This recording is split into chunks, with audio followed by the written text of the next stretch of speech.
सीधे जोड़ती है हमसे। जिनका आपकी जिंदगी पर होता है सीधा असर, खबरों की वही तस्वीर, बिना बदले बिना डरे, जज्बात सच का भी, सच दिखाते हैं हम। कांठल टुडे। हम हैं आपकी आवाज। नमस्कार, मैं हूं इमरान मंसूरी और आप देख रहे हैं कांठल टुडे न्यूज। आइए खबरों की ओर रुख करने से पहले नजर डालते हैं आज की हेडलाइंस पर। अफवाहों के चलते जिले भर में हुई तंबाकू उत्पादों की कालाबाजारी, गोदामों और घरों से कर रहे हैं माल की बिक्री। चलती गाड़ी में लगी आग, चालक की सूझबूझ से कोई हादसा नहीं। और राष्ट्रीय शिक्षक संघ एकीकृत ने किया कोरोना योद्धाओं का सम्मान। अब खबरें विस्तार से। प्रदेश सरकार द्वारा अंतर्राज्यीय सीमाओं को सील करने के फैसले के बाद दो अफवाहों ने जन्म लिया कि 15 तारीख से पुनः लॉकडाउन होगा एवं गुटखे एवं सिगरेट, बीड़ी, तंबाकू उत्पादों के भाव पुनः बढ़ेंगे। इन अफवाहों की आड़ में जिले भर के थोक विक्रेताओं ने जमकर कालाबाजारी की। देर रात तक चली कालाबाजारी में प्रशासन को भनक तक नहीं लगी। प्रदेश सरकार द्वारा बुधवार सुबह लिए गए अंतर्राज्यीय सीमाओं को सील करने के फैसले से जन्मी लॉकडाउन बढ़ाने की अफवाह ने नगर सहित जिले भर में अफरा तफरी मचा दी। वापस लॉकडाउन लागू होने की एक अफवाह के कारण बुधवार दोपहर पान मसाला दुकानों पर लोगों की भीड़ उमड़ पड़ी। लोगों ने कोरोना तक की परवाह नहीं की और बिना मास्क के भीड़ में उमड़ पड़े। बेचने वालों ने भी इसका पूरा फायदा उठाया। कुछ देर बाद ही गुटखा 4 गुना दामों पर बिका और फिर महज 4 घंटे में कारोबारियों ने इसके खत्म होने की घोषणा भी कर दी। लेकिन हकीकत ये थी कि जमकर कालाबाजारी हुई। गोदामों व दुकानों से हटाकर बड़ी मात्रा में माल को दूसरी जगह पर भेज दिया गया। इस दौरान पुलिस प्रशासन ने तत्परता दिखाते हुए नगर के बड़े बड़े व्यवसायियों की दुकानों पर जमा भीड़ को तितर बितर कर दिया। लेकिन बड़े बड़े व्यापारियों ने अपने घरों से कालाबाजारी को अंजाम दिया। मैं गांव से मजदूरी करने के लिए आया तो छुट्टी होने पर मैं यहाँ दुकान पर तानसेन लेने गया तो वहाँ पर देखा कि हर चीज़ के भाव बढ़े हुए हैं। तानसेन की 5 रुपये की तानसेन जो है इसके 15 और 20 रुपये, और हमारे बोलने पर बोलते हैं कि आपकी लेनी हो तो लो वरना आगे जाओ। तो ये इस प्रकार का लॉकडाउन का लोग फायदा उठा रहे हैं। तो आइए आपको बताते हैं कि किस तरीके से थोक व्यापारी की मनमानी के चलते फुटकर व्यापारी को हो रही है परेशानी, किस तरीके से वह मजबूर है अपना व्यापार चलाने पर। सूत्रों से प्राप्त जानकारी के अनुसार देर रात तक गुटखा, तंबाकू, बीड़ी, सिगरेट की कालाबाजारी जारी रही।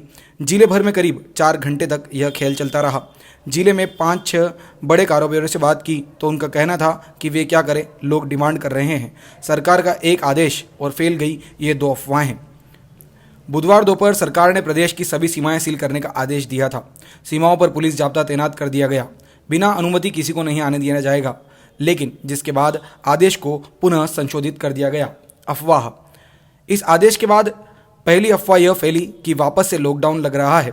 ऐसे में पान मसाले के छोटे कारोबारी बड़े कारोबारियों के यहाँ माल लेने पहुँच गए। साथ ही जिले भर के आसपास के ग्रामीण ने जिला मुख्यालय की तरफ कूच की एवं कुछ ही घंटों में दाम 2 गुना से 3 गुना तक बढ़ गए। 300 रुपया तो मानती चौराहे पे अतरी महंगी चीजें देवाला क्या दुकानदार लेनी मत लो नहीं तो चलते बनो। अब मैं कई करा छोटी मोटी दुकान लाइन बेटा, काम धंधा नहीं है तो यही काम करा मैं। अब मैं काट के कई करो था बात अब मैं किले केवा जाऊँ। हालांकि राज्य सरकार के आदेश में पुनः से संशोधन हो गया था, जिसके बाद अंतर्राज्यीय सीमाओं को सील करने की बजाय वहां पर निगरानी बढ़ा देने के आदेश राज्य सरकार ने दिए थे। परंतु अफवाहों के इस बाजार में जमकर गुटखा एवं सिगरेट उत्पादों पर कालाबाजारी हुई। दूसरी अफवाह यह फैली कि सरकार तंबाकू, गुटखे पर बैन लगाने जा रही है।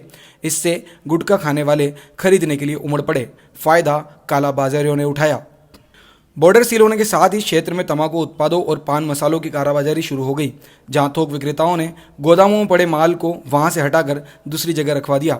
दुकानदारों को माल नहीं होने की बात कही। इसके बाद मनमाने दामों पर तंबाकू उत्पादों की बिक्री की गई। तंबाकू उत्पादों पर रोक लगाने और लॉकडाउन दोबारा लागू करने की अफवाह के बाद कारोबारियों ने रेट डबल कर दिए। इसमें थोक विक्रेताओं ने जमकर कालाबाजारी को अंजाम दिया। आज मैं गुटखा लेने बस स्टैंड पर सूरजपुर चौराहे पर गया। पूरे पैकेट के उसने 60-300 रुपये ज़्यादा लिए हमसे। 220 रुपये में जहाँ पैकेट मिल रहा था 2 दिन पहले, आज 300 रुपये 350 रुपये पैकेट के ले रहा है। वो मनमर्जी चला रहा अपनी। हमने उससे कहा कि भाई पुरानी रेट में दे कि आगे से लॉकडाउन बढ़ने वाला है, हमने कीमतें बढ़ा दी है, इसी रेट में आपको लेनी पड़ेगी, लेनी हो तो लो वरना बंद करो। उसके ऊपर उस MRP पे हमें गुटखा तम्बाकू मिले ताकि हम परेशान नहीं हो, खाने वाले भी और बेचने वाले भी। दुकानों पर छोटे दुकानदारों की भीड़ लगनी शुरू हो गई। पिछले 3 माह से जिस कोरोना से खैर मना रहे थे और सरकार तमाम तरह के सुरक्षा उपाय बरतने को कह रही थी, गुटखा तंबाकू के लिए लोगों ने उसे भी परवाह नहीं की। लोग ज़्यादा से ज़्यादा गुटखा, सिगरेट, बीड़ी आदि लेने पहुंच गए। इस दौरान न सोशल डिस्टेंस की पालना की गई और न ही मास्क लगे थे। ये थी हमारी खास रिपोर्ट। आइए रुक करते हैं अन्य खबरों की ओर। जिले के थेवा कलाकारों ने आर्थिक सहायता से जूझने को लेकर जिलाधीश को ज्ञापन सौंपा।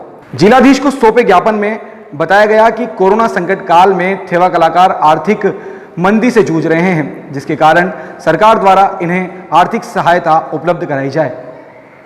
आर्थिक सहायता और राहत पैकेज की मांग को लेकर आज प्रतापगढ़ में थेवा कलाकारों ने कलेक्टर को ज्ञापन सौंपा और कोविड-19 संकट काल में थेवा कलाकारों को हो रही आर्थिक परेशानियों के विषय में जानकारी दी।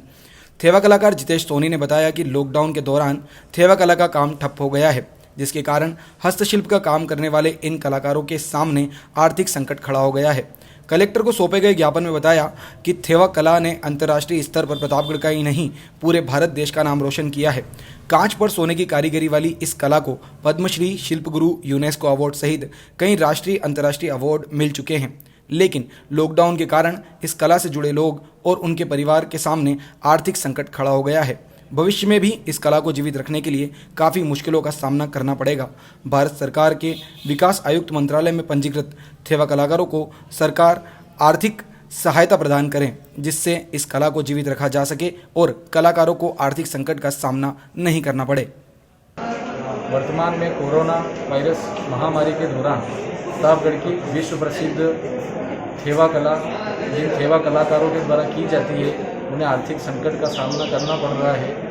तो कलेक्टर महोदय और हस्तशिल्प मंत्रालय और इससे जुड़े हुए जो भी मंत्रालय हैं, सभी से यह अनुरोध किया गया है कि थेवा कलाकारों को आर्थिक सहायता प्रदान की जाए और इस आर्थिक संकट से उभरने के लिए सहायता प्रदान की जाए। प्रतापगढ़ के बगवास क्षेत्र में एक चलती बाइक में अचानक से आग लग गई। बाइक में चलते हुए शॉर्ट सर्किट के कारण बाइक में आग लग गई। गनीमत यह रही कि वाहन चालक समय रहते बाइक से दूर चला गया। शहर के चित्तौड़गढ़ रोड पर चलती बाइक में आग लग गई, जिससे कि चालक बाल बाल बचा। शहर के चित्तौड़गढ़ रोड पर बगवास के निकट कुलमीपुरा निवासी अरविंद तिवारी प्रतापगढ़ से अपने गांव की ओर जा रहा था। अचानक बाइक में वायरिंग में फॉल्ट होने की वजह से आग लग गई। गनीमत रही कि आग लगने के बाद चालक बाइक को छोड़कर एक तरफ जाकर खड़ा हो गया।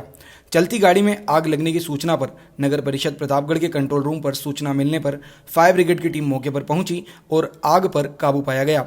फायर ब्रिगेड कर्मचारी सावन चनाल ने जानकारी देते हुए बताया कि बाइक में आग लगने के बाद मौके पर बड़ी संख्या में भीड़ इकट्ठी हो गई थी। फायर ब्रिगेड की टीम के मौके पर पहुंचने तक बाइक पूरी तरह से जल चुकी थी। गनीमत रही कि बाइक में आग लगते ही बाइक चालक बाइक को छोड़कर एक तरफ हो गया था।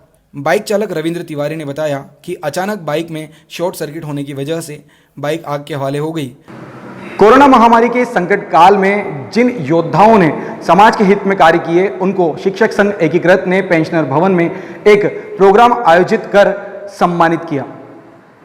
प्रतापगढ़ में राजस्थान शिक्षक संघ एकीकृत की ओर से आज कोविड-19 के संकट काल में समाज के लिए अपनी सेवाएं देने वाले कोरोना योद्धाओं का सम्मान किया गया। दोपहर में पेंशनर भवन में आयोजित इस सम्मान समारोह में बड़ी संख्या में शिक्षक, पत्रकार और चिकित्सा कर्मियों को सम्मानित किया गया। संघ के प्रदेश उपाध्यक्ष सत्यनारायण भट्ट ने बताया कि शिक्षक संघ हमेशा शिक्षक हितों के साथ समाज सेवा के कार्यों में अग्रणी रहा है। कोविड-19 के संकट काल में कई लोग अपनी सेवाएं प्रदान कर रहे हैं और पूरे समर्पण भाव के साथ अपने कर्तव्यों का निर्वहन कर रहे हैं। ऐसे कोरोना योद्धाओं का सम्मान और अभिनंदन करना सभी का कर्तव्य बनता है। इसी के तहत शिक्षक संघ की ओर से आज दोपहर 1 बजे कृषि मंडी के पीछे पेंशनर भवन में सम्मान समारोह का कार्यक्रम का आयोजन किया गया। चलते चलते एक बार फिर से नजर डालते हैं आज की हेडलाइंस पर। अफवाहों के चलते जिले भर में हुई तंबाकू उत्पादों की कालाबाजारी, गोदामों और घरों से कर रहे हैं माल की बिक्री। चलती गाड़ी में लगी आग, चालक की सूझबूझ से कोई हादसा नहीं। और राष्ट्रीय शिक्षक संघ एकीकृत ने किया कोरोना योद्धाओं का सम्मान। बहरहाल समय हो चला है आपसे विदा लेने का। कल फिर होगी आपसे मुलाकात, तब तक के लिए दीजिए इजाजत। नमस्कार। सीधे जोड़ती है हमसे। जिनका आपकी जिंदगी पर होता है सीधा असर। खबरों की वही तस्वीर, बिना बदले बिना डरे, जज्बात सच का भी, सच दिखाते हैं हम। काठिन टुडे। हम हैं आपकी आवाज।